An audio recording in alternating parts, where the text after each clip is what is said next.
사랑하는 우리 가족 여러분들, 주님의 이름으로 사랑하고 축복합니다.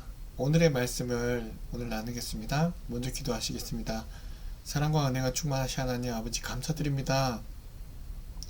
오늘 하루를 살아가는 데 있어서 하나님 인도하여 주시옵시고, 무엇보다도 모든 일에, 모든 상황 속에서 주님을 찬양하며 주님을 예배할 수 있는 그러한 예배자로서의 삶을 오늘 하루도 살아갈 수 있도록 인도하여 주시옵소서.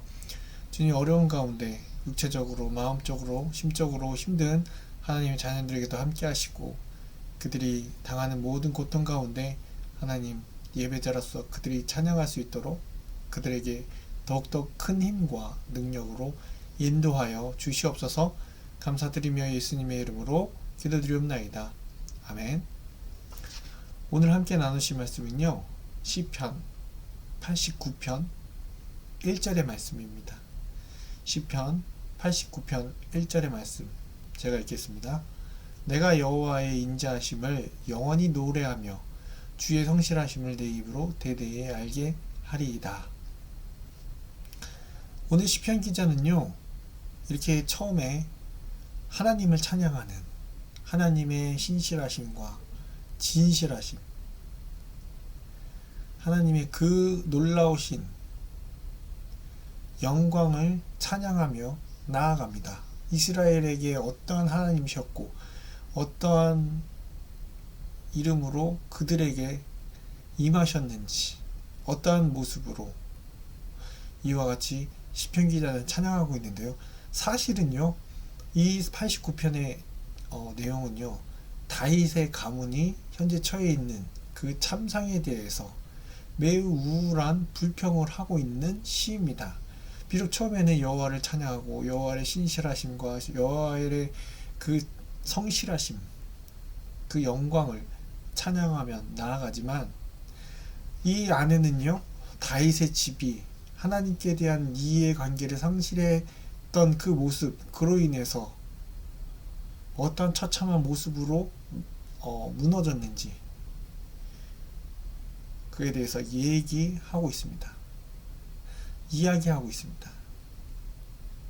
다시 말해서 하나님께서는 자기가 기름 부은 자를 기뻐하였으나 지금 노하고 있고, 그 다윗의 가문과 언약을 맺으셨으나 이제는 하나님께서 그 언약을 무효화 시켜버렸다, 전면 취소하셨다라고 시편 기자는 노래하고 있습니다. 얘기하고 있습니다.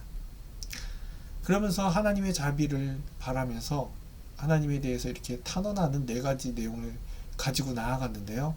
이 고통의 첫 번째는, 이 고통의 장기적인 계속, 제발 하나님이 물러가시자 그들에게 영원한 밤만 지속될 것처럼 보였다라고 하면서 제발 이 고통이 끊어지기를, 그리고 생명의 단축과 죽음의 확실, 하나님이 물러가자, 하나님께서 떠나가자 나의 때가 얼마나 단축되고 나의 정한기한이 얼마나 확실한지를 보이는, 왜요? 눈앞에 너무 많은 어려움이 있기 때문에. 그래서 그 분노를 그치고 자비를 베풀어 달라고 탄원합니다. 그리고 세 번째는요, 하나님께서 자기 종 다윗을 위해 베푸셨던 그 인자하심과 그와 맺었던 계약을 생각해 달라고. 그리고 마지막으로 원수들의 무례함, 왜요? 그로 인해서 그 다윗의 이스라엘 백성들을 조롱하고 비판하는 그 원수들의 무례함이, 이에 대해서 하나님께서 갚아달라고, 그 치욕을 기억하시고 그 회방을 우리에게 거두시고 우리 원수에게로 그 치욕을 원수에게 돌아가게 해달라고 탄원하고 있습니다. 이처럼 처음에는 하나님을 찬양하고 다윗의 그 언약 가운데 하나님의 어떤 이스라엘 백성들에게 베푸셨던 것들, 하나님의 영광을 찬양하지만, 그 진짜 내용은 다윗의 가문이 점점 쇠퇴하는, 그 다윗이 이뤘고 솔로몬의 그 아들까지 이루었던 그 모든 영광이 이스라엘에서 사라졌다는 거죠. 갈수록 하나님을 멀리 떠나, 그러므로 인해서 그 이스라엘의 처참함, 그 모습들에 대해서 이 시인은 슬퍼하고 하나님께 호소하고 있다라는 것입니다. 그러면서 이 시편은요, 이와 같이 슬픈 하소연, 슬픈 탄원, 호소, 그 뒤에 하나님을 찬양하며 끝맺고 있습니다. 여호와를 영원히 찬송하리로다.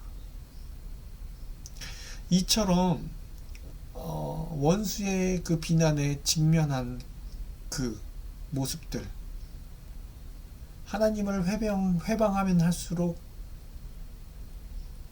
오히려 이 시인은요, 하나님을 찬송하고 있습니다.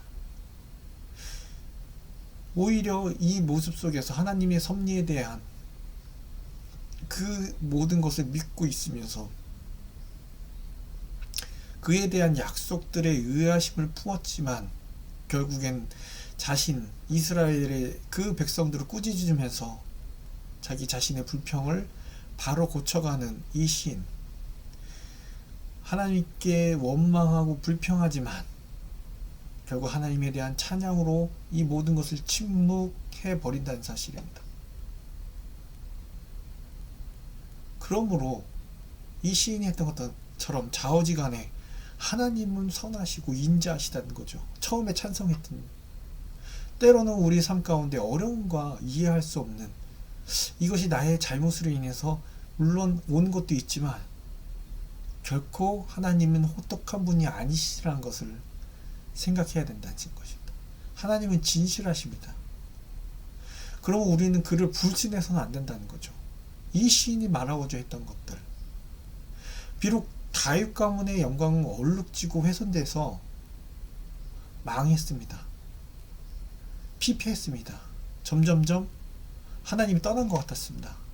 그럴 망정, 그럼에도 불구하고 하나님은 영원히 복되시며 그의 영광은 빛을 잃지 않으리라는 사실을 시인은 이 내용을 통해, 이 찬양을 통해, 이 시편을 통해 위로해 주고 있다는 사실입니다.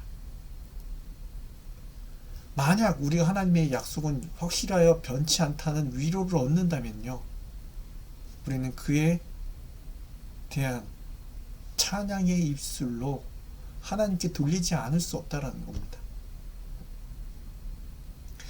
스스로 하나님을 찬양하는 일에서 용기를 얻는다는 것입니다. 우리 삶 가운데 어려움과 고통과 이것이 마치 끊어지지 않는 영원한 고통 같고 내가 당장 죽음 앞에 있는 것 같고 하나님이 인자하심과 긍휼하심, 그리고 세상 사람들이 우리 손가락질하는 그 모든 것들 가운데 있을지라도 하나님이 선하시고 하나님이 약속이 변치 않다는 것, 그 약속하신 그 말씀 가운데 굳게 서고 그 하나님을 믿는다면 우리 입술에서는요, 찬양이 나올 수밖에 없다는 것이죠. 오늘 시편 기자는 하소연을 호소하기 전에 감사로 이 시편을 시작하였습니다. 그리고 이제는 그 하나님에 대한 예찬론으로 이 시편을 끝맺고 있습니다. 결국 하나님께서 이제까지 해오신 일에 대해서 하나님께 감사드릴 수 있는 자, 그가 앞으로의 미래에 하실 일에 대해서도 또한 감사드릴 수 있다는 것입니다. 하나님께서는 바르신 모양, 올바른 모양으로 자기를 따르며 자신의 찬송을 들리는 자에게 자비를 베푸시겠다는 이런 신앙의 고백이 이 시편 기자에게서 보여지듯이 우리 삶 가운데 이제까지 이 자리까지 인도하신 하나님 앞에 감사하다면 앞으로의 우리의 모든 상황 속에 대해서도 또한 감사를 드릴 수밖에 없다는 것입니다. 어떤 상황 속에서도. 그러므로 그러한 모습으로 따를 때에 하나님은 분명히 저와 여러분들에게 긍휼과 장비와 그 신실하신 약속 가운데 이루어 주신다는 것을 잊지 말고 모든 일 가운데, 모든 상황 속에, 모든 우리의 모든 발걸음 가운데 섭리하시며 인도하시며 이끌어가시며 앞으로도 우리를 그 자비와 성실하심과 인자하심과 긍휼 가운데 인도하실 하나님만을 바라보며 우리는 감사하며 찬양을 돌리는 그런 시편의 이 기자의 모습처럼 살아가는 저와 여러분들이 되길 원합니다. 어떤 상황 속에서도 말입니다. 기도하시겠습니다. 사랑의 하나님, 이제까지 모든 것, 살아온 것 주님이 주시지 않은 것이 없습니다. 보혈의 능력으로 우리를 살리시고 이 자리까지 이끌어 주신 하나님, 그 하나님의 감사가 지금 처해 있는 상황 속에서도 주님을 찬양하며 주님만을 믿고 주님의 긍휼하심과 자비를 기다리는 모든 하나님의 자녀 가운데 함께 하시고 우리 입술에서 불평과 원망이 아니라 감사와 찬양의 향기가 오늘 이 자리에, 오늘 살아가는 이 모든 발걸음 가운데 함께하게 하여 주시옵소서.